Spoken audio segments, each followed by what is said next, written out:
Donc, M. Tamboué Mwamba s'est trompé sur toute la ligne. M. Tamboué Mwamba s'est trompé sur toute la ligne. Je me résume en disant ceci.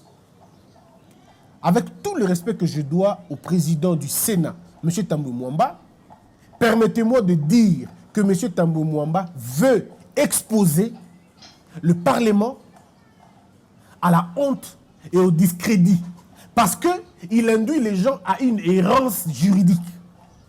Et ça, ce n'est pas très loin du banditisme constitutionnel. C'est pas très loin d'outrager et d'outrepasser les mesures, Nango. L'article 3.3 du règlement intérieur prévoit les raisons pour lesquelles le Congrès peut être appelé, les matières pour lesquelles l'audition du président de la République dans son discours, l'autorisation de la proclamation de l'état d'urgence conformément à aux articles 85 de la Constitution.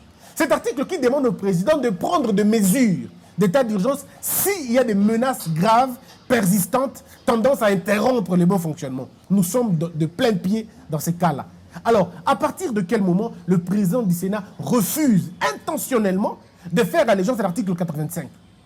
Voyez-vous, l'article 36 du règlement intérieur dit que pour que le Congrès soit appelé, il faut que ce soit à la demande du président de la République.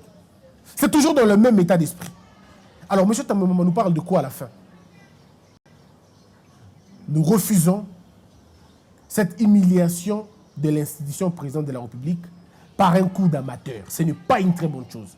M. Tamboué Mwamba, ressaisissez-vous. C'est un concitoyen congolais qui vous parle. Ressaisissez-vous. Voilà un peu ce que je veux dire aux gens. Tous à la calme, congrès wana et kosalimate. Tous souhaiter teke salim.